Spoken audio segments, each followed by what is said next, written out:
Hi ಸ್ನೇಹಿತರೆ, ನಮಸ್ಕಾರ. ನಾನು ನಿಮ್ಮ ಶಿವರಾಜ. ಇವತ್ತಿನ ಈ ಒಂದು ವಿಡಿಯೋದಲ್ಲಿ SSLC ಪ್ರೈಸ್ ಮನಿ ಆಗಿರ್ಬೋದು, ಸೆಕೆಂಡ್ PUC ಪಾಸ್ ಆಗಿರುವಂತಹ ವಿದ್ಯಾರ್ಥಿಗಳಿಗೆ ಪ್ರೋತ್ಸಾಹ ಧನ ಅರ್ಜಿ ಸಲ್ಲಿಸಬೇಕಾದ್ರೆ ನಿಮಗೆ ಒಂದು ಎರರ್ ಮೆಸೇಜ್ನ ಬರ್ತಾ ಇರ್ಬೋದು. ಸೊ ಅದಕ್ಕೆ ಪರಿಹಾರ ಏನು ಎಂಬುದರ ಬಗ್ಗೆ ಸ್ವಲ್ಪ ಮಾಹಿತಿಯನ್ನು ತಿಳ್ಕೊಂಡಿದ್ದೀನಿ. ಸೊ ಅದನ್ನು ನಿಮಗೆ ಶೇರ್ ಮಾಡೋದಕ್ಕೆ ಇಷ್ಟಪಡ್ತೀನಿ ಸ್ನೇಹಿತರೆ. ಸೊ ನೀವು ಇಲ್ಲಿ ಆಧಾರ್ ಡೀಟೇಲ್ಸ್ ಅಂತ ಸೆಲೆಕ್ಟ್ ಮಾಡಿಕೊಂಡು ಪೋಸ್ಟ್ ಮ್ಯಾಟ್ರಿಕ್ ಅಂತ ಸೆಲೆಕ್ಟ್ ಮಾಡಿ ವ್ಯಾಲಿಡೇಟ್ ಆಧಾರ್ ಅಂತ ಕ್ಲಿಕ್ ಮಾಡಿಕೊಂಡಾಗ ನಿಮಗೆ ಇಲ್ಲಿ ಆಧಾರ್ ಕಾರ್ಡ್ ನಂಬರ್ನ ಎಂಟ್ರಿ ಮಾಡೋದಕ್ಕೆ ಕೇಳುತ್ತೆ.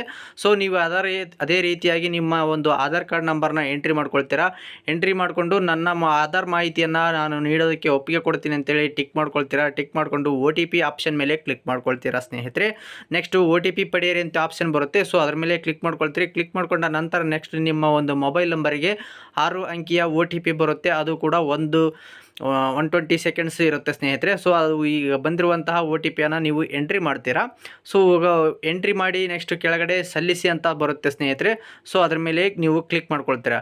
ಸೊ ಕ್ಲಿಕ್ ಮಾಡ್ಕೊಂಡ ನಂತರ ನೆಕ್ಸ್ಟ್ ನಿಮಗೆ ಇಲ್ಲಿ ಈ ರೀತಿಯಾದ ಎರರ್ ಮೆಸೇಜ್ ನೋಡ್ತಾ ಇರ್ಬೋದು.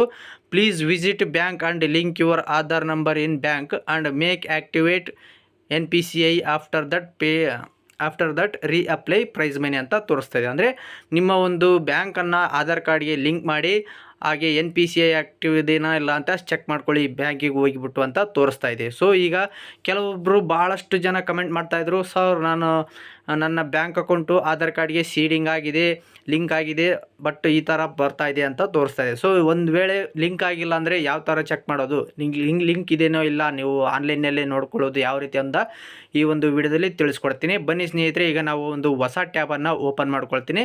ಓಕೆನಾ? ಓಕೆ, ಈಗ ನಾನು ಹೊಸ ಟ್ಯಾಬನ್ನು ಓಪನ್ ಮಾಡ್ಕೊಂಡಿದ್ದೀನಿ. ಸೊ ಇದರಲ್ಲಿ ನೀವು NPCI ಅಂತೇಳಿ ಸರ್ಚ್ ಕೊಡಿ ಸ್ನೇಹಿತರೆ.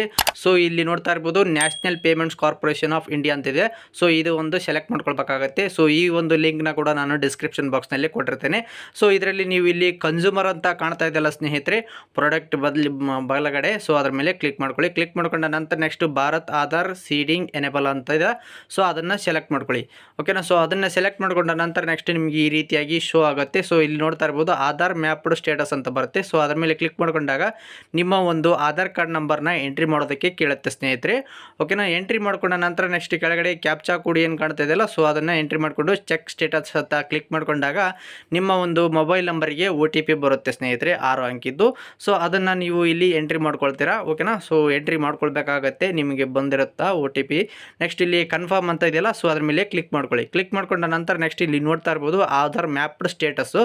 ಸೊ ಇಲ್ಲಿ ಎನೇಬಲ್ ಫಾರ್ DBT ಅಂದರೆ ಯಾವುದೇ ರೀತಿಯಾಗಿ ಡೈರೆಕ್ಟ್ ಬೆನಿಫಿಷಿಯರಿ ಟ್ರಾನ್ಸ್ಫರ್ಗೆ ಇದು ನಿಮ್ಮ ಒಂದು ಬ್ಯಾಂಕ್ ಅಕೌಂಟು ಎಲಿಜಿಬಲ್ ಆಗಿದೆ ಅಂತ ಕೂಡ ತೋರಿಸ್ತಾ ಇದೆ. ಸೊ ಈಗ ನಿಮ್ಮ ಬ್ಯಾಂಕಲ್ಲಿ ವಿಸಿಟ್ ಮಾಡಿದರೂ ಕೂಡ ಇದೇ ರೀತಿಯಾಗಿ ಶೋ ಆಗುತ್ತಿರುತ್ತೆ, ಆಧಾರ್ ಕಾರ್ಡ್ ಲಿಂಕ್ ಆಗಿದೆ, NPCI ಮ್ಯಾಪಿಂಗ್ ಆಗಿದೆ. ಅದೇ ರೀತಿ ಆನ್ಲೈನಲ್ಲಿ ಚೆಕ್ ಮಾಡಿದರೂ ಕೂಡ ಇದೇ ರೀತಿಯಾಗಿ ಬರ್ತಾ ಇದೆ ಅಂತಂದರೆ ನೆಕ್ಸ್ಟ್ ನೀವು ಅರ್ಜಿ ಸಲ್ಲಿಸಬೇಕಾದ್ರೆ ಸೇಮ್ ಅದೇ ರೀತಿಯಾಗಿ ಪ್ರಾಬ್ಲಮ್ಸ್ ಬರ್ತಾ ಇರ್ಬೋದು. ಅಂದರೆ ನೀವು ಆಧಾರ್ ಕಾರ್ಡ್ NPCI ಚೆಕ್ ಮಾಡ್ಕೊಳ್ಳಿ ಆಗಿದ್ದೇನೋ ಇಲ್ಲ ಅಂತ ಈ ರೀತಿಯಾಗಿ ತೋರಿಸ್ತಾ ಇರ್ಬೋದು. Please visit bank and link your Aadhaar number in bank account make activate ಅಂತ ಬರುತ್ತೆ. ಸೊ ಅದ್ರ ಬಗ್ಗೆ ಇವಾಗ ಭಾಳಷ್ಟು ಜನ ಕಮೆಂಟ್ ಮಾಡಿದ್ದಾರೆ ಸ್ನೇಹಿತರೆ. ಸೊ ಇದು ನಿಮಗೊಂದಲ್ಲ, ಭಾಳಷ್ಟು ವಿದ್ಯಾರ್ಥಿಗಳಿಗೆ ಈ ಸಮಸ್ಯೆ ಬರ್ತಾ ಇದೆ.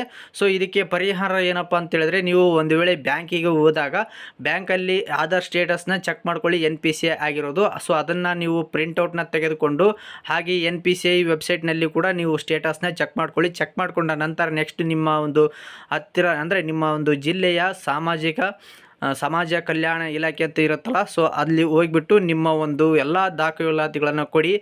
ಅವರಿಗೆ ಎಕ್ಸ್ಪ್ಲೇನ್ ಮಾಡಿ ಸ್ನೇಹಿತರೆ, ನನ್ನ ಒಂದು ಆಧಾರ್ ಕಾರ್ಡು ಬ್ಯಾಂಕಲ್ಲಿ ಕೂಡ ವೆರಿಫಿಕೇಷನ್ ಆಗಿದೆ, ಹಾಗೆ NPCI ಮ್ಯಾಪಿಂಗ್ ಕೂಡ ಆಗಿದೆ, ಬಟ್ ಅರ್ಜಿಯನ್ನು ಸಲ್ಲಿಸಬೇಕಾದ್ರೆ ನನಗೆ ಈ ರೀತಿಯಾದ ಎರರ್ ಮೆಸೇಜ್ ಬರ್ತಾ ಇದೆ. ದಯವಿಟ್ಟು ನನಗೆ ಮುಂದಿನ ದಾರಿ ಏನು ಅಂತ ತಿಳಿಸ್ಕೊಡಿ ಅಂತ ಹೋಗಿ ಎಲ್ಲ ಹೇಳಿದರೆ ಅವರು ಕಂಪಲ್ಸರಿಯಾಗಿ ಅದಕ್ಕೆ ಒಂದು ಸೊಲ್ಯೂಷನ್ನ ಹುಡುಕ್ತಾರೆ ಸ್ನೇಹಿತರೆ. ಸೊ ನನ್ನ ಅನಿಸಿಕೆಯನ್ನು ಈ ಒಂದು ವಿಡಿಯೋದಲ್ಲಿ ತಿಳಿಸ್ಕೊಟ್ಟಿದ್ದೀನಿ. ಈ ಒಂದು ಮಾಹಿತಿ ನಿಮಗೆ ಇಷ್ಟವಾಯಿತು ಅಂತ ನಾನು ಭಾವಿಸ್ತೀನಿ ಸ್ನೇಹಿತರೆ. ಈ ಒಂದು ವಿಡಿಯೋ ಇಷ್ಟವಾದಲ್ಲಿ ಲೈಕ್ ಮಾಡಿ, ಶೇರ್ ಮಾಡಿ, ಹಾಗೆ ಸಬ್ಸ್ಕ್ರೈಬ್ ಮಾಡ್ಕೊಳ್ಳಿ ಸ್ನೇಹಿತರೆ. ತುಂಬ ಧನ್ಯವಾದಗಳು.